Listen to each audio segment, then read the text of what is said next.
بابا جہلم بڑی سرکار انجینئر محمد علی مرزا کے نام خلا خط۔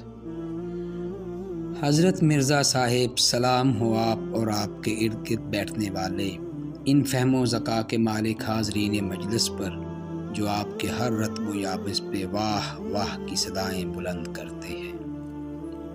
مرزا صاحب امید ہے کہ آپ مختلف مسالک کے نامور محدثین و علماء کرام کی ہفتہ وار تضحیق و تحقیر کرنے کے بعد اپنے آپ کو ذہنی و قلبی طور پر کافی بہتر محسوس کر رہے ہوں گے۔ آپ نے جو علم حاصل کیا ہے اور جس ذہنی کیفیت کے ساتھ اسے بیان کر رہے ہیں اور جو زرخیز ذہنی سطح رکھنے والے سامع آپ کو داد دے رہے ہیں اور آپ کی تربیت گاہ سے مستفید ہو رہے ہیں، یقین جانیے ان کی حالت پہ ترس بھی آتا ہے اور رحم بھی۔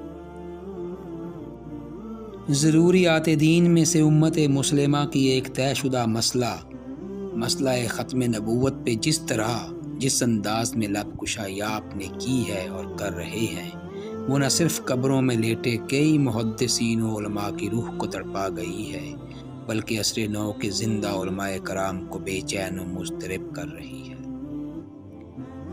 مسئلہ ختم نبوت پہ جس انداز و دلائل سے آپ گفتگو فرما رہے ہیں، وہ آئین پاکستان کی اس مسئلہ پہ تشریحات کے بھی منافی ہے۔ نسل نو کو جو فہم دین آپ عطا کر رہے ہیں اور جو ذہنی اور فکری تربیت آپ فرما رہے ہیں، کیا اسلاف کا یہی فکر و منہج تھا؟ کیا وہ اسی طرح کے انداز اور لب و لہجہ سے لوگوں کا تزکیہ نفس کیا کرتے تھے؟ انجینئر صاحب، حیرت اور افسوس ہے کہ جو شخص بھی مرزا قادیانی کا اصل اور مکروہ چہرہ سامنے لاتا ہے، آپ کو بہت ناگوار گزرتا ہے۔ جھوٹے نبی مرزا قادیانی کے مقابلے میں علماء اسلام کی آپ کو تضحیق کرنا، تذلیل کرنا زیادہ اطمینان دیتا ہے۔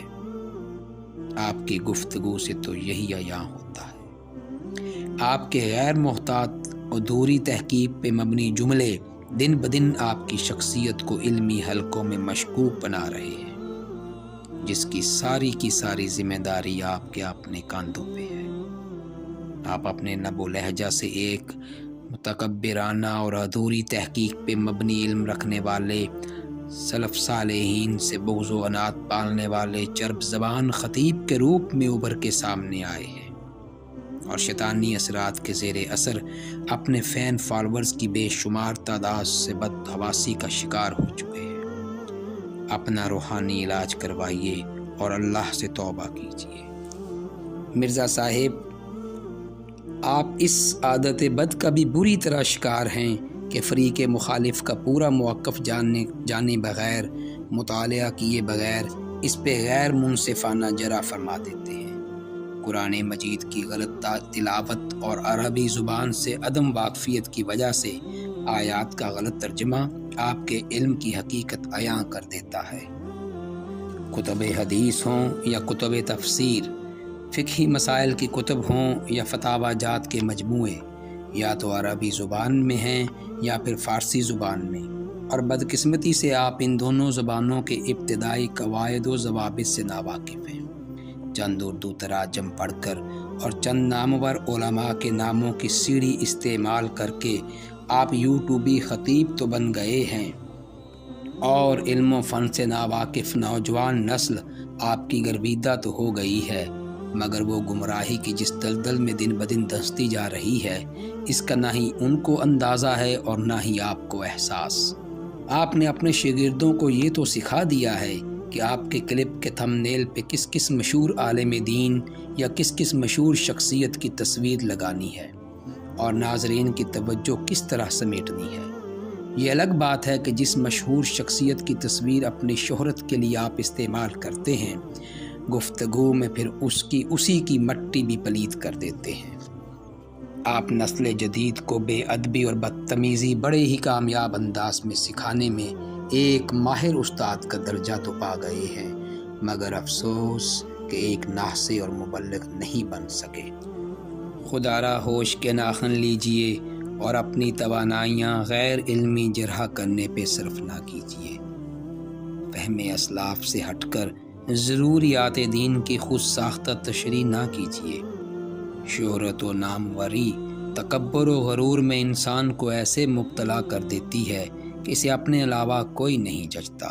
اسے اپنی باتیں اس قدر بھاتی ہیں اور وہ یہ سمجھ بیٹھتا ہے کہ جو وہ سوچ رہا ہے وہ عقل کی معراج ہے، جو وہ بول رہا ہے وہ خطابت کا شاہکار ہے۔ مرزا صاحب، آپ مسلم علمی کتابی کا بھی نعرہ لگاتے ہیں، مگر افسوس کے ساتھ یہ کہنا پڑ رہا ہے کہ آپ کی اپنی غیر متوازن گفتگو بذات خود آپ کو نہ ہی علمی ثابت کرتی ہے اور نہ ہی کتابی۔ آپ ابھی طفل مکتب ہیں اور مکتب کے مالک بن بیٹھے ہیں۔ علماء اور محدثین پہ آپ کا غیر علمی جرح کرنے کا طریقہ کسی صحت مند فکری رجحان کی غمازی نہیں کرتا۔ ہوش کے ناخن لیجئے مرزا صاحب، جاگ جائیے، زندگی کا کوئی پتہ نہیں کب روح ہمارے جسم سے پرواز کر جائے، نہ جانے موت ہم میں سے کب کس کو دبوچ لے۔ زندگی ہی میں توبہ کر لیجئے اور رجوع ریکارڈ کرائیے۔ اللہ ہم سب کو صحیح فہم دین عطا فرمائے، آمین ثم آمین۔